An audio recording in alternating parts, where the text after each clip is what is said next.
কথার ভয়ঙ্কর কাণ্ড দেখে বিয়ের মণ্ডপ থেকেই পালিয়ে যায় অগ্নির হববউ ওরফে তয়। হ্যাঁ বন্ধুরা, এমনটাই দেখতে পাবো আমরা কথা ধারাবাহিকের আগামী পর্বগুলোতে। কথা ভাবে আমাকে তো বলতো আমি অন্যদের মতো না, আমার সাথে থাকা যায় না, কিন্তু এখন তো ঠিকই গ্রামের মেয়েকে বিয়ে করছে। বড় বড় অনুষ্ঠানে কি তাকে নিয়ে যেতে পারবে? আমার কি নিজের জায়গা ছাড়া উচিত হয়নি? অন্যদিকে অগ্নি ভাবে আজ মায়ের পছন্দের মেয়ের সাথে বিয়ে হচ্ছে, কিন্তু কথা যে যেদি মেয়ে, ও কি আসবে আমার বিয়েতে?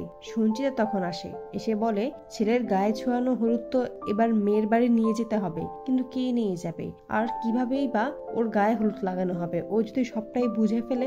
অগ্নি তখন বলে চিন্তা করো না, ও এতটা বুদ্ধিমতী না যে ও এটা বুঝে ফেলবে। ওর গায়ে হলুদ আমিই লাগাবো, আর ওর যা আত্মসম্মান, ও এখানে আসবে না ওকে একটু খোঁজা না দিলে। অন্যদিকে কথা ভাবে আমার এত সন্দেহ কেন হচ্ছে? পাচক মশাই এত সহজেই কনকচাপাকে মেনে নিয়েছে, এটা মেজমার কোনো চাল নয় তো?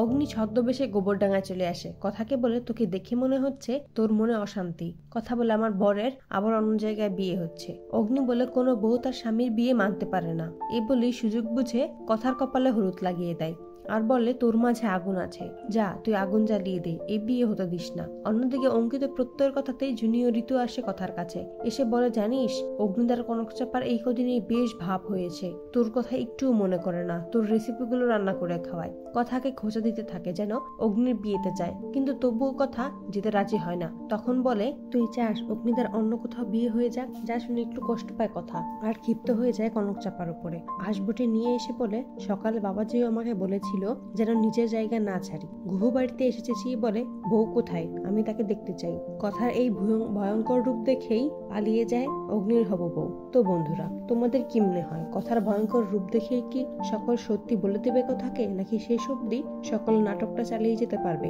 কমেন্টে জানাও।